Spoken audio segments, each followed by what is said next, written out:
creating a safe and positive learning environment. 1. Encouraging students to speak up. Hello, EMI teachers. I'm Tanya. And I'm Huang-En. We are your friendly Cal tutors, your pals on this EMI journey. This is our 4th video in this series. In the last video, we talked about maintaining discipline through classroom language that is both polite and effective. In this video, we're shifting gears to something equally important, creating a safe and positive learning environment for all students. Hey Tanya, what do you mean by safe and positive? Well, I'm referring to how some students find it stressful to speak English in class, and thus they need some encouragement to do so. Think about it. Many students are already shy to begin with, even when speaking in their mother tongue. Speaking in a second language is even more challenging. Oh yeah. In EMI classes, the teacher will ask a question, and what I see reminds me of the Olympics. Students lowering their heads like professional synchronized swimmers. So true, and also very common. After a few awkward moments of silence, the teacher might end up answering the question themselves. But don't worry, we've all been there. However, as passionate teachers, we hope to keep trying to engage our students, and one way to achieve that is to create a safe learning environment that encourages class participation. Exactly. So in this video and in the next, we will be sharing some sentences you can use to nurture a positive classroom culture that supports student learning. To help us in our quest, we will be using, drumroll please, the 3C approach. 3C? Are you referring to the Taiwanese term for electronic products? Good try, but I'm afraid not. The 3C in our approach stands for connect, complement, and clarity. Oh, so in today's video, we will be focusing on the first 2 C's, connect and complement. And we will be talking about the 3rd C in our next video, which is on how to guide students when they share an answer that's not quite accurate. Let's dive in and see how the first 2 C's in the framework, well, work. Basic sentence structures. Imagine a student who is hesitant to answer a question in English.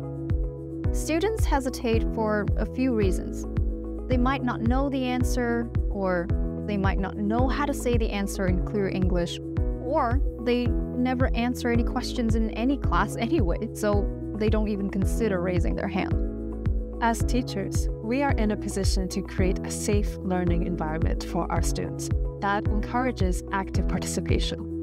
Let's look at some basic sentences that we can use to gently encourage our students to speak English in class.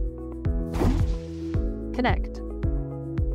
First, we could connect with our students by validating their feelings, then encouraging them to try answering a question. To do this, you may start your sentences with, "It's okay to."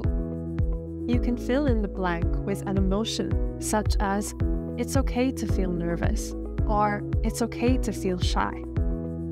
You can also fill in the blank with encouragement, such as, "It's okay if it's not perfect. Just give it a try." It's okay to just say one word or a short sentence, or it's okay to write down your answer first. Hopefully, this makes the student feel safe and encouraged enough to answer. After they do, you can then move on to the next. Complement. Compliment. Complimenting the student after they answer shows that you value their input. The first part is acknowledging the student's answer, and then show your appreciation to the student for putting that effort to answer. Say, "Nice try," or "Great effort." Then say, "Thank you for sharing," or "Thank you for your answer." These kind words can help reduce the student's anxiety and also boost their confidence. What's more, other students will be encouraged to participate once they see how kind and supportive you are as a teacher. Consolidation.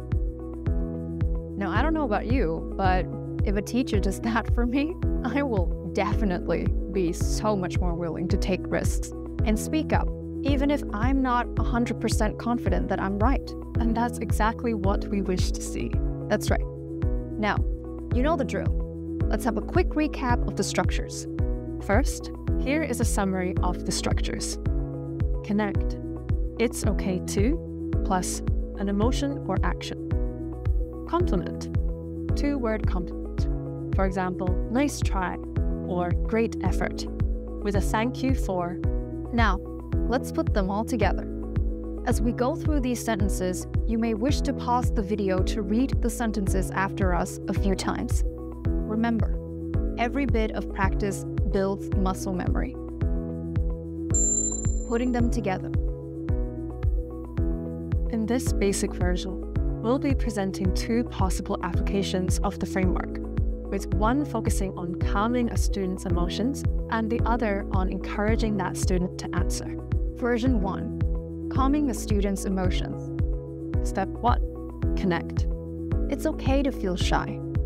It's okay to feel unsure. When I was learning another language, I felt that same hesitation. Step 2. Compliment. Thank you for trying. However, that's an insightful observation. Thank you for sharing your idea. It shows you really feel. Did you get that? These sentences are really simple, so you can rest assured that every student will understand them and appreciate your effort in engaging them.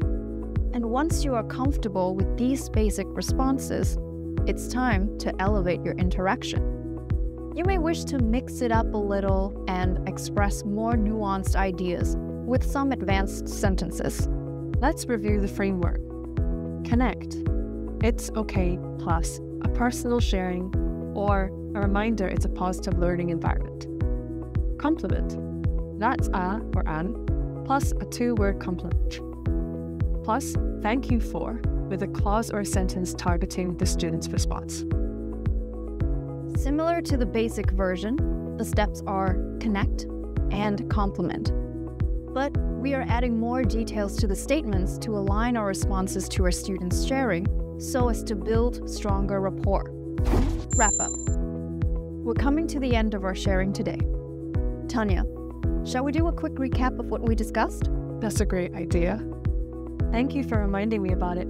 Otherwise, I might have just packed up and left. Did you just apply your strategy in your response to me? You got it. I'm impressed. You made it sound so natural. That's the whole point.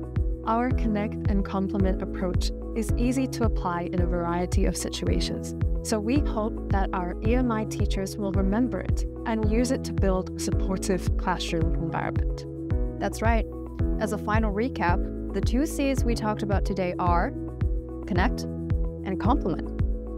For the basic version, the teacher can first connect with their students by saying, "It's okay," followed by an emotion or an action. Then, share a two-word compliment and a short thank you sentence. For the advanced version, you can also start with "It's okay" before following up with a personal sharing or a statement that creates a positive learning environment. Then, compliment the student by using a complete sentence.